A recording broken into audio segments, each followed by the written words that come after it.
गुरु गोरखनाथ धाम नाथ संप्रदाय का महातीर्थ, जहां सतयुग से प्रज्वलित है अखंड धूनी। चंपावत जनपद के नेपाल से लगे सीमांत क्षेत्र मंच की एक रमणीक चोटी पर स्थित है महायोगी गुरु गोरखनाथ का पावन धाम, जो प्राचीन काल से ही सनातन धर्म, संस्कृति, आध्यात्म एवं दिव्य परंपराओं का जीवंत वाहक रहा है। नाथ संप्रदाय के संतों, महात्माओं, योगियों तथा भक्तों के लिए तो यह पावन धाम सदा से ही एक अलौकिक महातीर्थ की तरह पूजित व सेवित रहा है। आज भी समूचे उत्तर भारत, पूर्वी भारत व पड़ोसी देश नेपाल के नाथ संप्रदाय से जुड़े योगियों तथा भक्तों की आस्था व साधना का यह सबसे प्रमुख आध्यात्मिक केंद्र माना जाता है। चंपावत के इस सीमांत क्षेत्र को तल्लादेश क्षेत्र भी कहा जाता है। तल्लादेश क्षेत्र में लगभग 35 ग्राम सभाएं आती हैं, जिनमें मंच और तामली मुख्य सड़क मार्ग से जुड़े होने तथा गुरु गोरखनाथ धाम के समीपवर्ती गांव होने के कारण बाहरी क्षेत्रों से आने वाले दर्शनार्थियों, श्रद्धालुओं तथा संत महात्माओं के बीच अधिक लोकप्रिय हैं। तल्लादेश क्षेत्र के लगभग 3 दर्जन ग्राम पंचायतों का प्रमुख धार्मिक केंद्र होने के कारण सभी ग्रामीण लोग मिलजुल कर आपसी सहयोग से इस पावन धाम की व्यवस्थाएं देखते हैं, ताकि गुरु गोरखनाथ धाम की नित्य पूजा अर्चना से लेकर सभी प्रकार के धार्मिक व मर्यादित परंपराओं का सुचारू संचालन सुनिश्चित हो सके। उत्तर भारत के प्राचीनतम आध्यात्मिक पीठों में से एक गुरु गोरखनाथ धाम चंपावत मंच तामली सड़क मार्ग पर चंपावत जिला मुख्यालय से लगभग 40 किलोमीटर की दूरी पर स्थित मंच से 2.5 किमी ऊपर पहाड़ी की ऊंची चोटी पर स्थित है। मंच तक वाहनों द्वारा आसानी से जा सकते हैं, वहां से पैदल चलकर इस पावन धाम के दर्शन किए जा सकते हैं। पैदल चढ़ाई मार्ग में मंदिर से पहले अष्ट भैरव स्थापित हैं, जिन्हें क्षेत्र भर के लोग वर्षों से ही आस्था व श्रद्धा के साथ पूजते आ रहे हैं।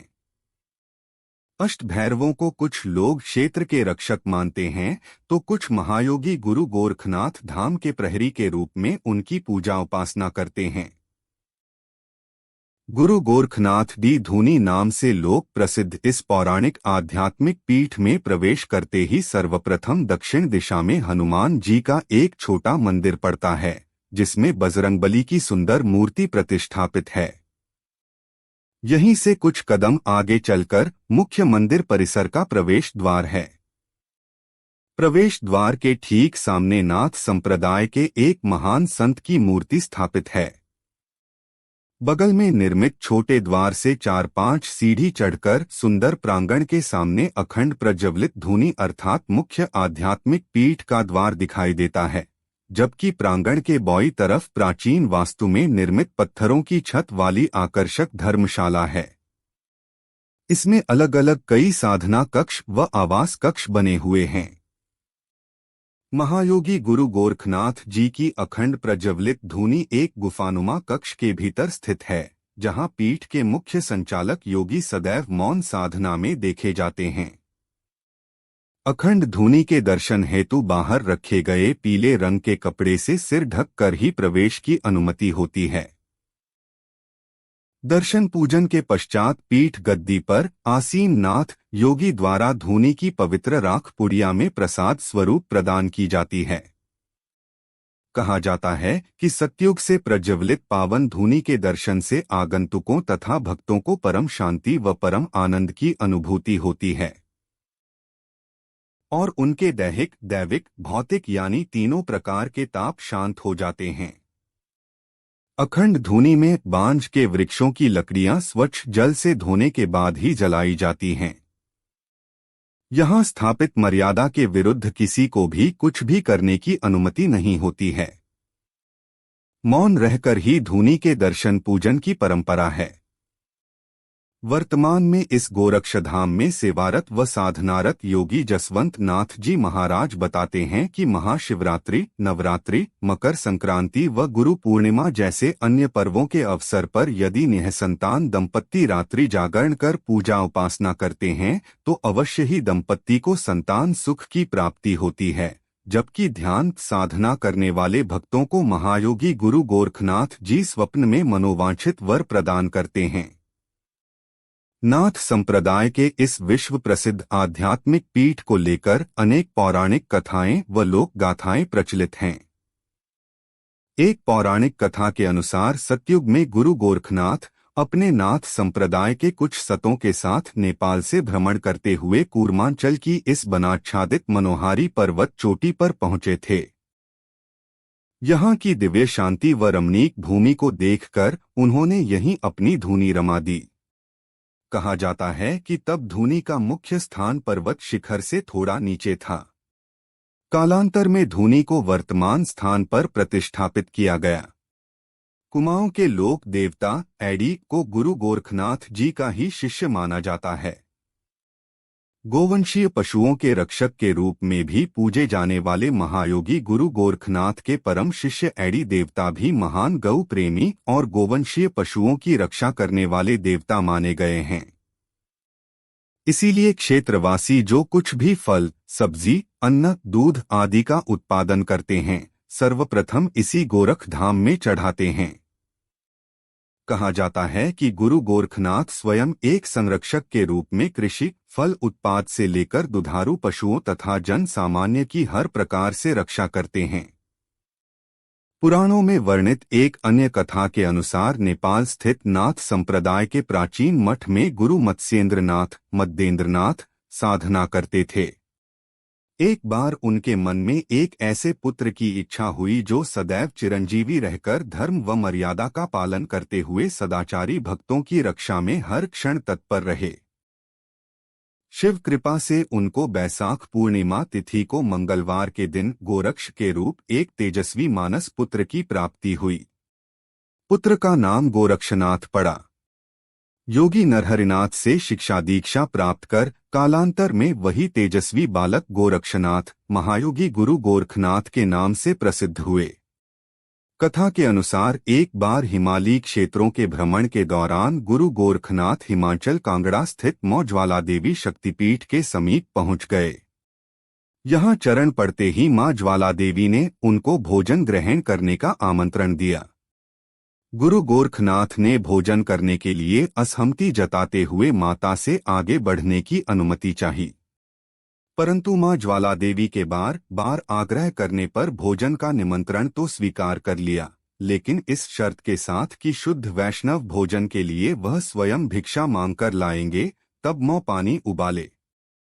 मां ज्वाला ने भोजन के लिए पानी उबलने रख दिया।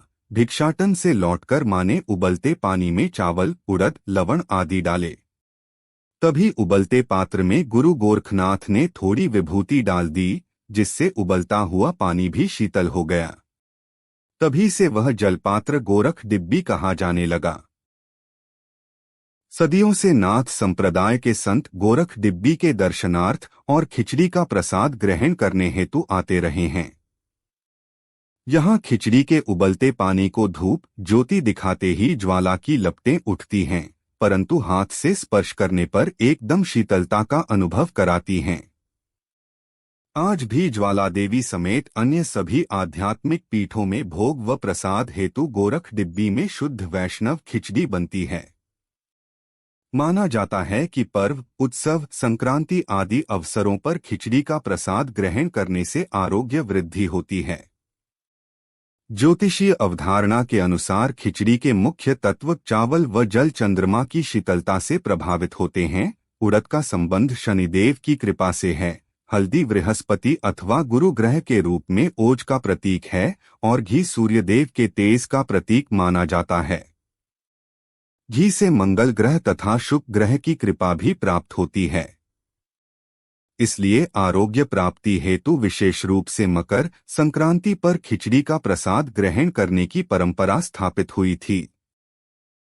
पौराणिक कथाओं के अनुसार ही संपूर्ण हिमालयी भूभाग का भ्रमण करने के पश्चात महायोगी गुरु गोरखनाथ हिमाचल से केदारखंड होते हुए पुनः मानस क्षेत्र अर्थात कूर्मांचल पहुँचे और स्थान स्थान पर गोरक्ष पीठ स्थापित कर अंततः फिर से चंपावत के तल्लादेश क्षेत्र में परम सुशोभित गोरखधाम में साधना में लीन हो गए। कहा जाता है कि कुमाऊं के सभी लोक देवता यथा गोलू देवता, एडी देवता, गगनाथ देवता, सैम देवता आदि महायोगी गुरु गोरखनाथ महाराज के ही शिष्य रहे थे। आज भी कुमाऊं के ग्रामीण अंचलों में गुरु गोरखनाथ की धूनी लगभग सभी गांवों में देखी जा सकती है। डीडीहाट स्थित मलयनाथ जी का मंदिर भी नाथ संप्रदाय का एक प्रसिद्ध मंदिर है। समय समय पर इन धुनियों में जागर लगती है और गुरु गोरखनाथ के साथ ही सभी लोक देवताओं की दिव्य गाथाएं गाई जाती हैं। बताया जाता है कि चंद राजाओं की इस गोरख धुनी के प्रति अगाध श्रद्धा थी। उस काल में चंद राजा प्रत्येक शुभ अवसर पर यहां आकर महायोगी का आशीर्वाद प्राप्त करते थे। चंद राजाओं ने 400 वर्ष पूर्व यहां 1 घंटा भी चढ़ाया था। लंबे समय तक सरकारी उपेक्षा के चलते चंपावत के इस गोरखधाम में आवाजाही कठिन थी। धाम में मूलभूत सुविधाओं का भी अभाव था। इसके बावजूद समूचे उत्तर भारत से श्रद्धालु भक्त एवं नाथ संप्रदाय के संत भारी संख्या में यहां आते रहते थे।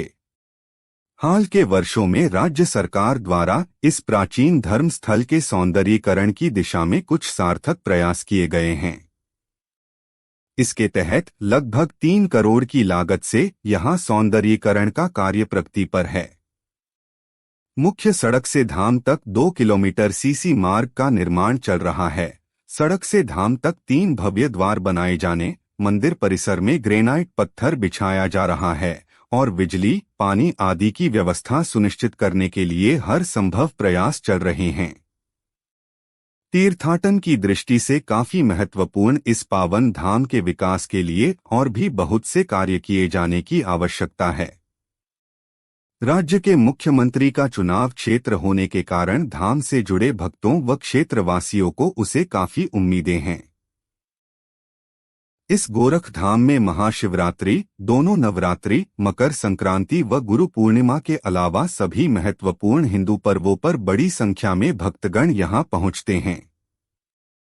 वर्ष में 3 से 4 बड़े भंडारे होते हैं। इसके अलावा अन्य धार्मिक अनुष्ठान भी संपन्न होते रहते हैं। गोरखनाथ धुनी के योगी यहाँ नित्य पूजा आरती को लेकर कहते हैं कि सर्वप्रथम धूप से आरती होती है, फिर घृत के साथ फूल बत्तियों से, तत्पश्चात नाथ जी पर चंवर डुलाया जाता है, फिर मोरछल हिलाया जाता है, पुनः धूप से आरती, फिर चंवर डुलाया जाता है, उसके बाद कपूर से आरती और अंत में पुनः धूप से आरती के साथ ही पूजा संपन्न होती है। अपनी अनूठी परंपराओं एवं मर्यादाओं को लेकर इस पावन धाम की एक अलग ही पहचान है। कुल मिलाकर प्राकृतिक सौंदर्य से भरपूर गुरु गोरखनाथ धाम के चारों ओर की पर्वत श्रृंखलाएं यहाँ के नैसर्गिक सौंदर्य को और भी बढ़ा देती हैं। ऊंचे शिखर पर स्थित होने के कारण यहाँ से टनकपुर, बनबसा, खटीमा, नेपाल व शारदा नदी का विहंगम दृश्य बड़ा ही मनोहारी लगता है। रमाकांत पंत के साथ मदन मधुकर की विशेष रिपोर्ट। सभी भक्तों को नमस्कार है। मित्रों, आज हम मौजूद हैं जनपद चंपावत के मंच क्षेत्र में स्थित गुरु गोरखनाथ जी के मंदिर में। यह मंदिर जनपद चंपावत मुख्यालय से लगभग 32 किलोमीटर की दूरी पर स्थित है और लगभग 2-2.5 किलोमीटर हमें यहाँ तक पैदल आना पड़ा है और बड़ा ही सुरभि वातावरण आप देख सकते हैं। चारों तरफ का नजारा बड़ा ही अलौकिक नजारा है। घने देवदार के वृक्ष हैं, कहीं बांज के वृक्ष हैं, कहीं काफल के वृक्ष हैं। इन वृक्षों के मध्य पवित्र पहाड़ी की चोटी में स्थित गुरु गोरखनाथ जी का यह मंदिर सदियों से परम पूजनीय है। और सबसे महत्वपूर्ण बात यह है कि इस मंदिर में सामने गुरु गोरखनाथ जी का ये जो है ये प्रमुख मंदिर है।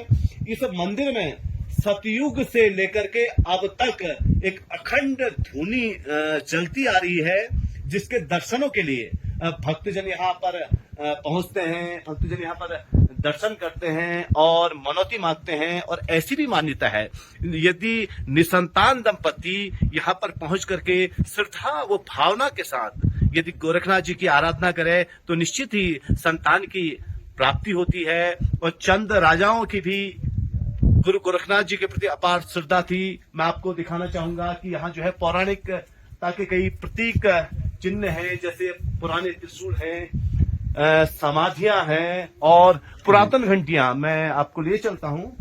पुरातन घंटियां प्राचीन काल से जो है लोग अब जब मनौती मांगते थे तो यहाँ जो है घंटियां अर्पित करने का रिवाज है। और ये आप देख सकते हैं छोटी छोटी घंटियां, ये त्रिशूल आप देख रहे हैं ना, ये त्रिशूल इत्यादि है। और यह मुख्य मंदिर है, गुरु गोरखनाथ जी का यह मुख्य मंदिर है सामने। और ये मैं अपने कैमरा पर्सन से कहना चाहूंगा कि ये प्राचीन घंटियां हैं। आप देख रहे हैं ये चंद राजाओं के समय से भी यहाँ पर घंटियां अर्पित की जाते रही हैं। और कुल मिलाकर के यह स्थान बड़ा ही मनोहारी है। जैसा कि आप देख रहे हैं चारों ओर का वातावरण बड़ा ही अद्भुत है, बड़ा ही दिव्य है, बड़ा ही अलौकिक है। और दूर दराज क्षेत्रों से भक्तजन यहाँ पहुंचते हैं। और जब कभी इस क्षेत्र के आसपास चंपावत, मंच और लोहाघाट क्षेत्र के आसपास के जो दूर दराज क्षेत्रों में नौकरी करने वाले लोग हैं, वे लोग जब भी यहाँ आते हैं तो अवश्य ही गुरु गोरखनाथ जी के दर्शन करने को आते हैं, क्योंकि यह मंदिर जो है जनपद चंपावत या लोहाघाट क्षेत्र का ही नहीं, उत्तराखंड का ही नहीं, बल्कि समूचे देश में और विश्व में भी इसकी ख्याति है। क्योंकि सतयुग से जलती हुई धुनी यहाँ पर बड़ी दर्शनीय है। और यह भी मान्यता है कि जो भी इस धुनी के दर्शन करता है उसके रोग, शोक, दुख, दरिद्र, संताप, महाविपताओं का, जो घनघोर विपताएं होती हैं, उनका भी हरण हो जाता है। क्योंकि सहज में ही यहाँ पहुंचने वाले भक्तों को गुरु गोरखनाथ जी की कृपा प्राप्त होती है। और जब भी आप जनपद चंपावत में आए तो अवश्य ही गोरखनाथ जी के दर्शन करें। और बाबा गोरखनाथ जी आप सभी का मंगल करें, कल्याण करें। इन्हीं शुभकामनाओं के साथ मैं रमाकांत पंत मंच तामली के गुरु गोरखनाथ जी के उस मंदिर से, जहां सतयुग से धुनी जलती आ रही है, यही कामना करता हूं कि आप सभी का मंगल होवे।